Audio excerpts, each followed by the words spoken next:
மீன ராசிக்காரங்கிட்ட போய் அண்ணே ஒரு கஷ்டம்னே, அக்கா ஒரு கஷ்டம்க்கா அப்படின்னு கண்ணில் 2 சொட்டு தண்ணி வச்சுக்கிட்டா போதுங்க. அவங்ககிட்ட இருக்குதோ இல்லையோ, தனக்கு வேண்டப்பட்டவங்க தனக்கு முன்னாடி ஒருத்தர் கஷ்டப்படுறாங்கன்னா அப்படியே தூக்கி கொடுத்துருவாங்க அடுத்தவங்ககிட்ட வாங்கியாவது. அதாவது கர்ணனுக்கு அப்புறமா அந்த கடையல்ல வள்ளல்ல ஒருத்தர் யாருன்னு கேட்டிங்கன்னா நம்ம மீனராசிக்காரங்களை சொல்லலாம். இதனாலேயே நிறைய விஷயம் இவங்க வாழ்க்கையில் அடிபட்டு நிற்கிறது இந்த நேரம் நிஜம்தாங்க. ஆனால் இதெல்லாம் ஒரு விஷயம் பார்த்தீங்கன்னா இந்த நேரம் மீனராசிக்காரங்க நிறைய அருமையான பாடத்தெல்லாம் கற்றுக்கிட்டாங்க. நிறைய விஷயங்கள்லாம் பார்த்தீங்கன்னா இவங்க கொஞ்சம் சுதாரிச்சுக்கிட்டு தான் இருக்கிறாங்க. ஆனாலுமே மீனராசிக்காரங்களுக்கு கொஞ்சம் காலமாகவே நிறைய விஷயங்கள் கொஞ்சம் பாதிப்பு கொடுத்துக்கிட்டு தான் இருக்குது. ஆனால் இப்போ என்ன நிலைமைன்னு பார்த்தீங்கன்னா இந்த வர்ற 15 நாளும் இப்போ வந்து உங்களுக்கு 5ஆம் இடத்துல குரு பகவான் வந்து உச்சபலமாக இருக்கிறாரு.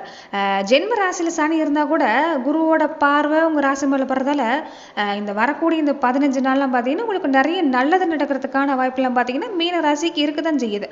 ஆனால் அதே சமயத்தில் இந்த நேரம் கொஞ்சம் மன ரீதியான பாதிப்பு கொடுக்கவும் செய்யும். ஏன்னா ராசிக்குள்ளேயே ராகு இருக்கிறாரு. மனசு ஒரு நிலை கொள்ளாமல் தவிக்கும். நல்லா இருக்கிற மாதிரி இருக்கும். ஆனால் அடுத்த நிமிஷமே நமக்கு ஏன் இப்படி நடக்குதுன்னு ஒரு தேவையில்லாத பயம் பதட்டம் வந்து தொத்திக்கும். அது மட்டும் இல்லாமல் இந்த நேரம் வந்து கொஞ்சம் சந்திரன் வந்து ஒரு ராசியை கடக்கிற நிலைமை 6, 8, 12க்கு போகிறப்ப இல்லாததெல்லாம் நினச்சி கற்பனை பண்ணி நீங்களாவே வருத்தப்பட்டுக்குவீங்க. ராத்திரி படுத்தா நிம்மதியாக தூக்கம் வராது. தலைக்குள்ளே ஏதேதோ எண்ணம் ஓடிக்கிட்டே இருக்கும். அது மட்டும் இல்லாமல் இந்த நேரம் என்னென்னா கொஞ்சம் பாதிப்பு கொடுத்துக்கிட்டு தான் இருக்குது. உங்கள் வீட்டில் குடும்பத்தில் ஒரு கடையை குறிக்கிற இடம்லாம் பார்த்தீங்கன்னா 7ஆம் இடத்துல கேது இருக்கிறார். இதனால் நீங்கள் யாருக்கு நல்லது செஞ்சாலும் அவங்கள தப்பாக தான் புரிஞ்சுக்குவாங்க. நம்ம இவ்வளோ உசுரை கொடுத்தோம் நம்மளை வந்து மதிக்கலை அப்படிங்கிற மனவேதனை சொந்த மதத்தால் வரும். அதனால் அதெல்லாம் கவனமாக இருக்கணும். அதே மாதிரி வீட்டுக்குள்ளே பார்த்தீங்கன்னா கணவன் மனைவிக்குள்ளே தேவையில்லாதங்க சின்ன விஷயத்துக்கெல்லாம் பெருசாகி சண்டை போடுற குணம் இப்போ அதிகமாக தான் இருக்கும். 2 பேருமே இந்த நேரம் கொஞ்சம் விட்டு கொடுத்து போகிறது தான் பரவாயில்ல. பெருசாக தொந்தரவு இல்லைன்னாலும் கொஞ்சம் இந்த விஷயத்தில் கவனம் கொடுத்துக்கோங்க. காசு பணம் இல்லாமல் வர்ற மாதிரி தாங்க இருக்குது. ஆனால் வரத்துக்கு முன்னாடியே செலவு வந்து காத்துக்கிட்டு இருக்குது. நான் என்ன பண்ணுறது, நாளைக்கு என்ன பண்ணுறதுன்னு தெரியல, கடனை எப்படி அடைக்கிறதுன்னு தெரியல, ஒரு பொருளாதார ரீதியாக வந்து பயமாக இருக்குது, மனசு அப்படியே போட்டு பிசையுது, அடுத்து நம்ம என்ன செய்யறதுன்னு தெரியல, அப்படி கஷ்டத்துக்கு மேலே கஷ்டமாக தான் இருக்குது அப்படின்னு நினைக்கிறவங்க இந்த நேரம் அதிகம்தாங்க. இப்போ இருக்கிற கிரக சூழ்நிலைலாம் பார்த்தீங்கன்னா யாரையும் நம்பி பெருசாக ஒரு தொகையை கடனாக கொடுக்கவும் கூடாது, வாங்கவும் கூடாது. இதுதான் மன உளைச்சல் கொடுத்துக்கிட்டு இருக்கிறது. ஆனால் இதெல்லாம் ஒரு நல்ல விஷயம் என்னன்னு பார்த்தீங்கன்னா நீங்கள் ஒரு சில விஷயத்தில் கவனம் கொடுத்துட்டு வந்தீங்கன்னா அந்த நேரம் ரொம்ப அருமையாக தான் இருக்குது. அப்படி பார்க்குறப்ப மீன ராசிக்கு நீ வர்ற 15 நாளும் எதெல்லாம் சாதகமாக இருக்குது, எதெல்லாம் கவனம் கொடுத்துக்கணும், இந்த நேரம் நீங்கள் செய்ய வேண்டிய வழிபாடு பரிகாரம்லாம் என்னென்ன, இதை பற்றி தான் இந்த பதிவில் நாம் பார்க்க போகிறோம். அதுக்கு முன்னாடி நீங்கள் இந்த சேனலுக்கு புதியவராக இருந்தால் இந்த சேனலை சப்ஸ்கிரைப் பண்ணிவிட்டு ஒரு லைக்கும் பண்ணிவிட்டு பின்தொடர்ந்து வாங்க பார்க்கலாம். மேலுமே இந்த வீடியோ பதிவை எந்த மாவட்டத்திலிருந்து நீங்கள் பார்க்குறீங்கிறத மறக்காமல் சொல்லிட்டு போங்க. உங்கள் வாழ்க்கையில் பல்வேறு விதமான பிரச்சனைகளை நீங்கள் சந்திக்கக்கூடிய நபராக இருக்கிறீங்கன்னா, ஜோதிட ரீதியாக தீர்வு காணும் நீங்கள் விருப்பப்படுறீங்கன்னா டிஸ்கிரிப்ஷனில் தொலைபேசி எண் கொடுக்கப்பட்டு இருக்கு. ஜோதிட ரீதியான சந்தேகமாக இருந்தாலும் சரி, உங்கள் வாழ்க்கையில் நீங்கள் சந்திக்கக்கூடிய எந்த விதமான பிரச்சனையாக இருந்தாலும் சரி, தாராளமாக தொலைபேசி மூலமா தொடர்பு கொண்டு கூட உங்களோட பிரச்சனைகளுக்கு தீர்வு காணலாம். மீன ராசிக்கு இந்த நேரம் முதல்ல வந்து உங்களுக்கு எதெல்லாம் சாதகமாக இருக்குது அப்படிங்கிறத நம்ம பார்த்துடலாம். தொழிலோ வியாபாரமோ ஒரு புதுசாக முயற்சி பண்ணுறீங்கன்னா அந்த நேரம் நல்லா இருக்குது. ஒரு சுறுசுறுப்பாக இருக்கும், லாபம்லாம் வரும். ஆனால் பெருசாக எதிர்பார்க்குற அளவுக்கு இருக்காதுங்க. ஓரளவுக்கு சுமார் தான். உண்மை சொல்ல போகணுன்னா, நிஜத்தை சொல்ல போகணும்னா இதுதான் உண்மை. ஓரளவுக்கு சுமார் தான். என்னென்னா இந்த நேரம் கொஞ்சம் அதிகமாக கடன் வாங்குறது வேண்டாம், இருக்கிறத வச்சு சமாளிக்க பாருங்கள். புதுசாக வந்து தொழில் தொடங்கலாமா, நான் வந்து இந்த நேரம் எந்த வருமானம் வந்தாலும் கை கெட்டினா வாய் கெட்டலைங்கிற மாதிரி இருக்குது, இருக்கிற வேலையை விட்டுட்டு நான் வேறு வேலைக்கு ஏதாவது முயற்சி பண்ணி பார்க்கட்டுமா, புதுசாக ஏதாவது தொழில் தொடங்கட்டுமா, ஒரு கடைகணியெல்லாம் வச்சா நடத்தினா இந்த நேரம் நல்லபடியாக வருமா அப்படின்னு நினைக்கிறவங்க இருப்பீங்க. என்னென்னா வியாபாரம் ஆரம்பிக்கிறது, புதுசாக முயற்சி எடுக்கிறது எல்லாமே நல்லா தான் இருக்குது. ஆனால் என்னென்னா இந்த நேரம் கொஞ்சம் கவனம் கொடுத்துக்கணுங்க. கொஞ்சம் குடைச்சல்லாம் வரும். நீங்கள் ஆசைப்பட்ட விஷயம் பண்ணுறது இந்த நேரம் பெருசு இல்லை, ஆனால் சின்ன சின்ன பாதிப்பு கொடுக்கும். நீங்கள் எது எடுத்தாலும் அதாவது கலங்காமல் கொஞ்சம் அதுலேயே கவனம் கொடுக்கணுங்க. கொஞ்சம் நீங்கள் லேஸில் விட்டுட்டாலும் பாதிப்பு வந்துடும். அதனால் அதில் கவனமாக இருங்க. அதாவது இருக்குது, நல்லாவே இருக்குது, வருமானம் வரத்துக்கான வாய்ப்பெலாம் இருக்குது, பெருசாக பாதிப்புங்கிறது இல்லை. அதுதான் அந்த நேரம் நிஜம். அதே மாதிரி சொத்து யோகம்லாம் இருக்குதா, அந்த நேரம் சொத்து வாங்குற அமைப்புலாம் இருக்குதா அப்படின்னா புதுசாக நிலம் வாங்குறது, வீடு கட்டுறது, பூர்வீக சொத்து விஷயம்லாம் பார்த்திங்கன்னா வர்றதுக்கு வாய்ப்பு நல்லாவே இருக்குது.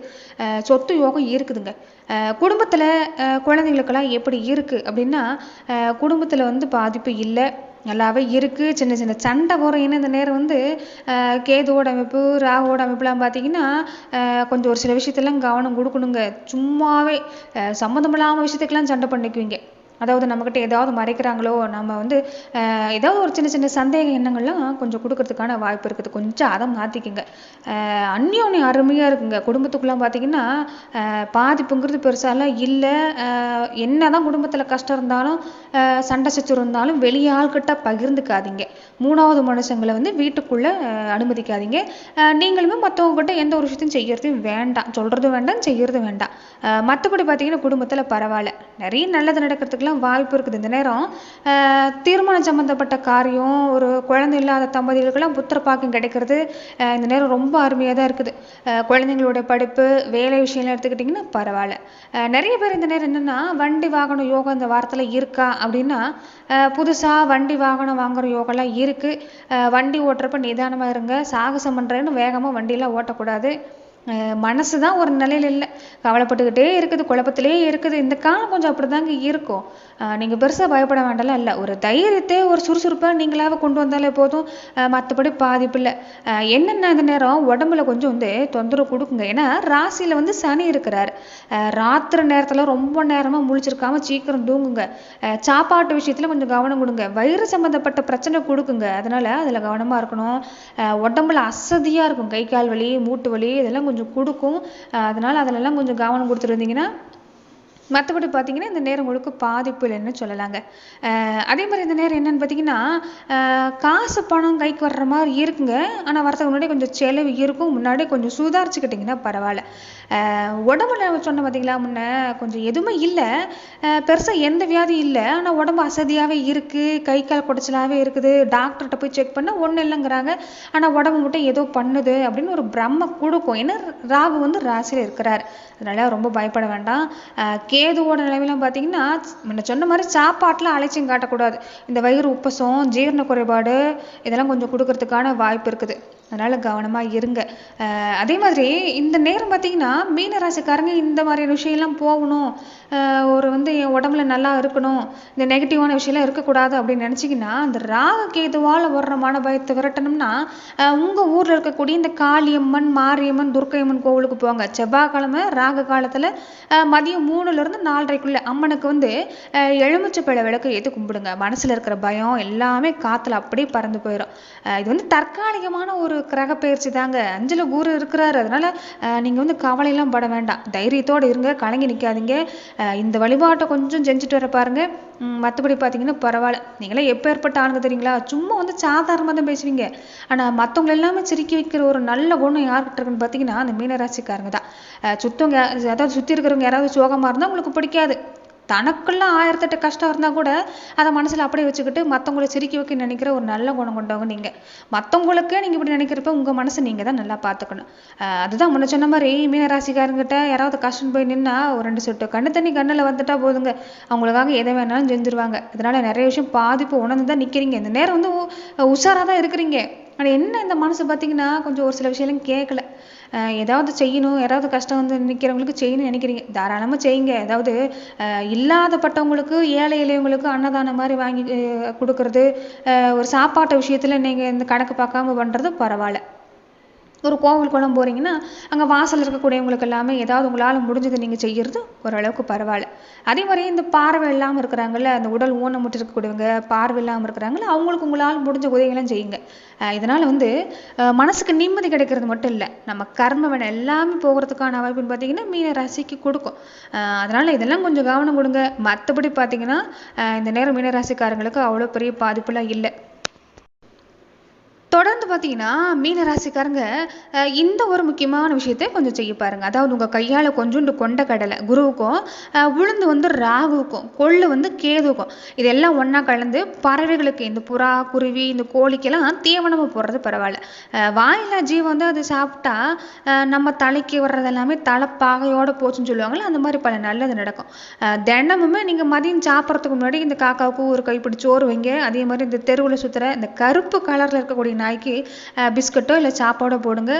இது சனியோட கோபத்தை குறைச்சி நமக்கு வந்து ஒரு நல்ல யோகத்தை சொத்து சேர்க்கை தரத்துக்கான வாய்ப்பெல்லாம் இருக்குது. ராத்திரி வந்து நல்லா தூக்கம் இல்லைங்க, ஒரு தூக்கம் வராமல் தவிக்கிறேன், இதுக்கு நான் வந்து என்ன செய்யணும் அப்படின்னு பார்த்தீங்கன்னா, உங்கள் உள்ளங்கையில் கொஞ்சோண்டு இந்த பச்சை கற்பூரம் வச்சு நல்லா தேய்ச்சிட்டு அதை அப்படியே முகந்து பாருங்கள். மனசில் இருக்கிற இந்த நெகட்டிவ் எண்ணம் எல்லாமே ஓடி தூக்கம் வந்து அப்படியே சொக்கிக்கிட்டு வரும். இதை தொடர்ந்து செஞ்சுட்டு வர்றப்ப தூக்கம் வரதுக்கான வாய்ப்பை இருக்குது. அதே மாதிரி குளிக்கிற நீரில் எல்லாமே கொஞ்சம் உப்பு கலந்து குளிக்க பாருங்கள். இதை தொடர்ந்து செஞ்சுட்டு வந்தீங்கன்னா பரவாயில்ல. உப்பு தண்ணி போட்டு குளிக்கிறப்ப, அதாவது உப்பு போட்டு குளிக்கிறப்ப தலைக்கு குளிக்காமல் உடம்புக்கு மட்டும் குளிச்சுட்டு வர்றது பரவாயில்ல. இப்படியெல்லாம் செஞ்சுட்டு வந்தால் சீக்கிரம் வந்து ஒரு நல்லது நடக்கிறதுக்கான வாய்ப்பெலாம் இருக்குது.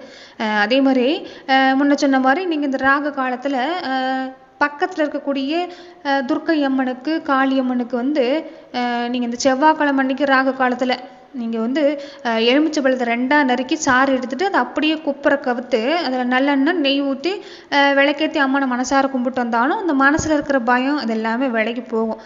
அதே மாதிரி தான் உங்களுடைய குலதெய்வ வழிபாட்டை என்றைக்குமே மீனராசி அன்பர்கள் விட்டுறாதீங்க. இதெல்லாம் செஞ்சுட்டு வர்றப்ப மீனராசிக்கு நல்லாவே இருக்கு. நன்றி நண்பர்களே. இந்த பதிவில் மீனராசிக்கு அடுத்து வரக்கூடிய 15 நாட்கள் எப்படிப்பட்ட பலன்களை நீங்கள் பெற போறீங்கிறத நம்ம பார்த்தோம். மேலும் இந்த மாதிரியான பதிவுகளுக்கு நீங்கள் இந்த சேனலை லைக் பண்ணுங்க, ஷேர் பண்ணுங்க, கமெண்ட் பண்ணுங்க, மறக்காம சப்ஸ்கிரைபும் பண்ணிக்கோங்க. நன்றி நண்பர்களே.